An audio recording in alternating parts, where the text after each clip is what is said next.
Roy Suryo ini selalu saja berusaha mencari-cari kesalahannya Pak Jokowi dan keluarga. Waduh. Yang terbaru, Roy Suryo menuding ini Gibran. Dan beruntungnya, ada AM Hendro Priyono yang mengulti semuanya, termasuk para purnawirawan TNI yang mendesak agar Gibran ini dimakzulkan, diturunkan paksa. Ini dia videonya, teman-teman. Bahwa saya sangat mendukung juga upaya pemakzulan yang dilakukan oleh purnawirawan, bukan karena fufafa yang itu terbukti, tapi wapres kita itu mengikuti akun judi online. Bukan hanya satu, saya temukan 3 akun judul. Jadi dari 640, ini silakan dibuat, 640 yang dia follow, jadi dia tuh hanya memfollow 640, 3 diantaranya akun judi online.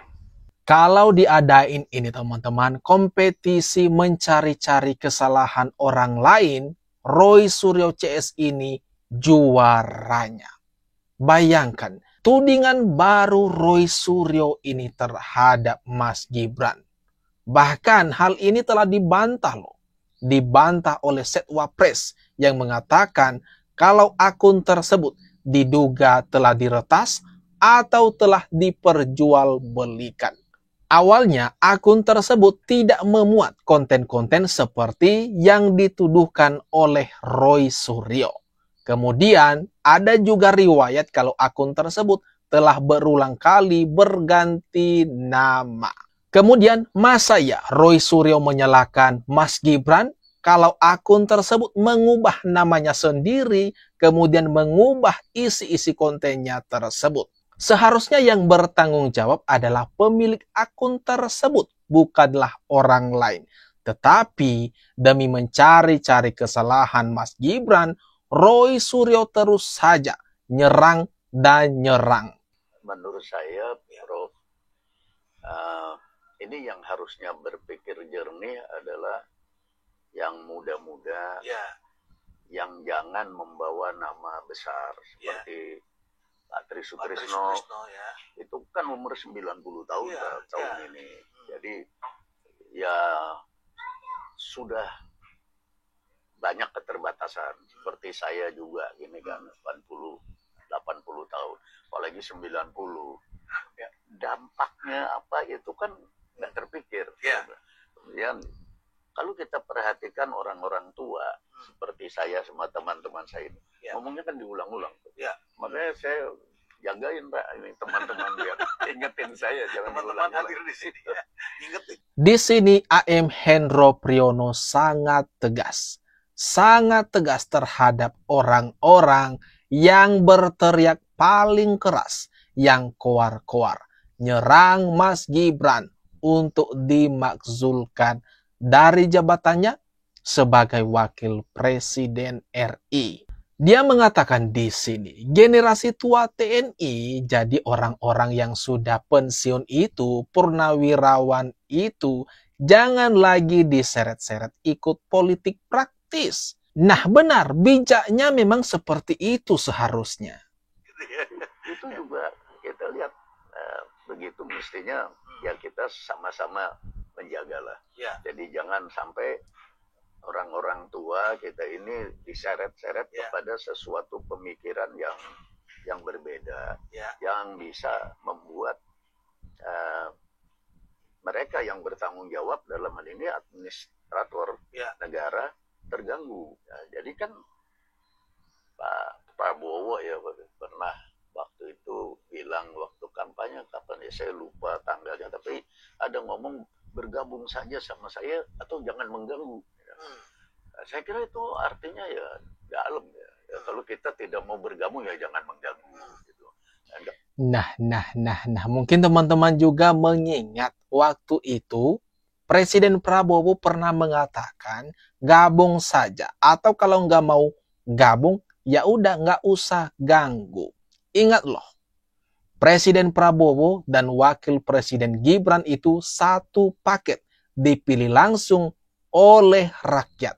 Artinya mereka ini yang mencoba menggoyahkan posisi wakil presiden Gibran, itu berarti juga menggoyahkan kursinya Pak Presiden Prabowo. Di sini pencerahan dari AM Hendro Priyono sangat teramat dalam.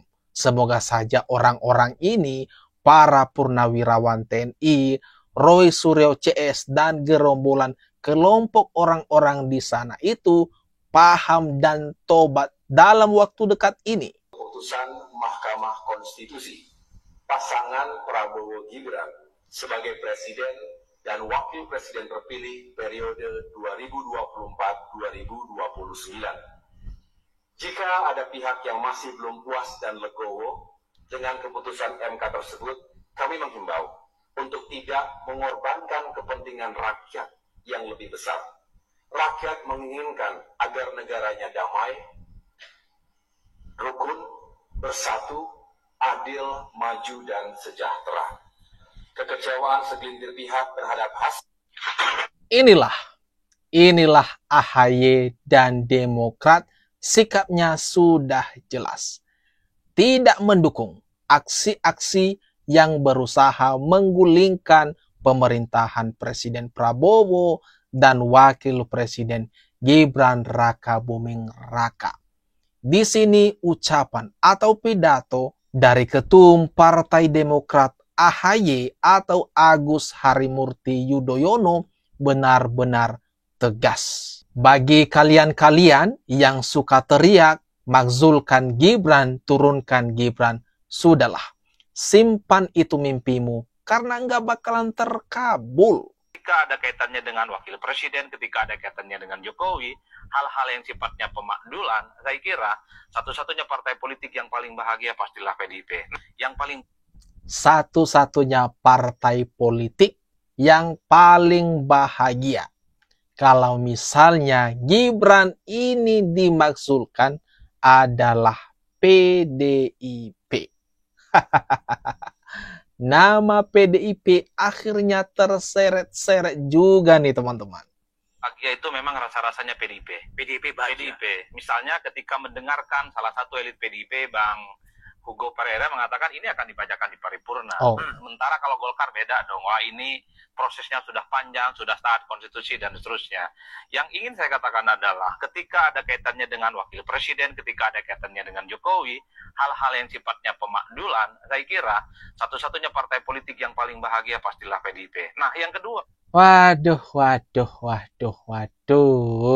Ternyata dendam PDIP ini begitu dalam terhadap Pak Jokowi dan keluarganya.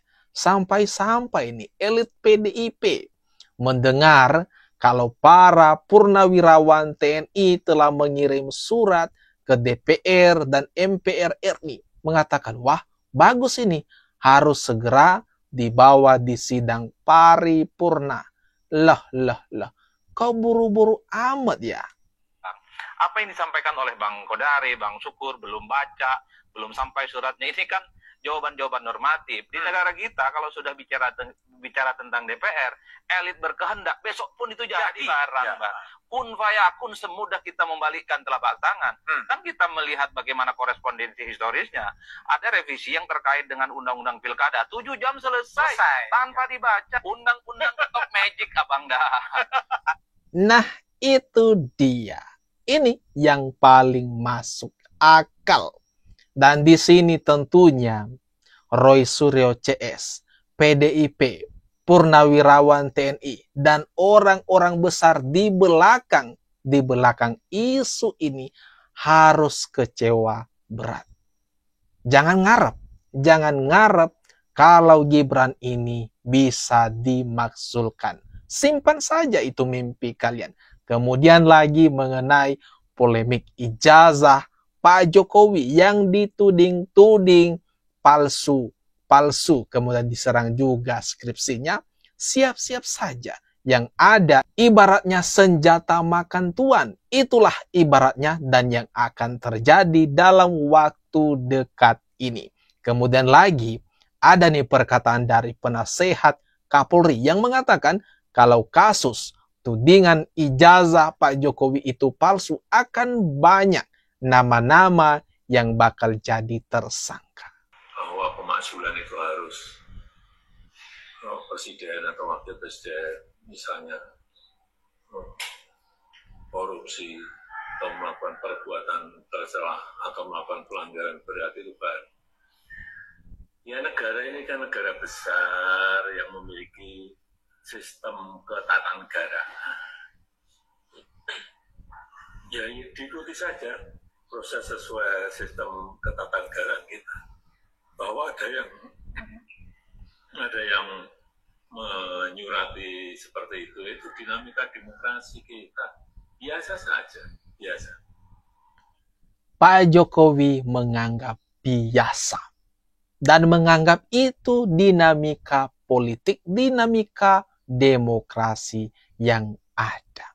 Tetapi satu hal yang penting di sini teman-teman, untuk memakzulkan seseorang itu atau presiden, wakil presiden, itu banyak sekali unsur-unsur yang harus terpenuhi. Misalnya ada skandal, baru pemakzulan itu dapat dilakukan. Sedangkan kalau kita tahu selama ini, beberapa bulan, Mas Gibran ini menjabat sebagai wakil presiden RI, tidak ada skandal atau tidak ada kasus yang dilakukan oleh Mas Gibran ini. Terus alasan apa? Dengan alasan apa mereka berniat menjatuhkan Mas Gibran ini? Nampaknya baru omon-omon mengejar koruptor besar sampai ke Antartika. Dan omon-omon itu ya omon-omon belgedes. Nggak ada substansinya. Jokowi, geng Solo, dan para ternaknya tidak mustahil sedang merancang senario untuk menggulingkan Prabowo, dan tahun 2029 si pelongo-pelongo Gibran jadi presidenan. Mbah Amin Rais sekarang menyerang Pak Prabowo, menyerang Presiden Prabowo, mengatakan cuma omon-omon. Waduh. Umur sudah sesepuh begini, tetapi kerjaannya nyinyir, nyerang, bukannya berkontribusi bagi negara, ataupun karena sudah umur tua begini, ya menikmati masa tua, istirahat, nggak usah terlalu terlibat dalam politik aktif. Tetapi Mbak Amin Rais ini sepertinya tak tahan diri, terus nyinyir dan nyinyir kerjanya. Nah, gimana teman-teman? Gimana menurut kalian atas apa yang barusan saja kita bahas bersama ini? Silakan tuliskan komentar terbaikmu ya di kolom komentar yang ada di bawah ini.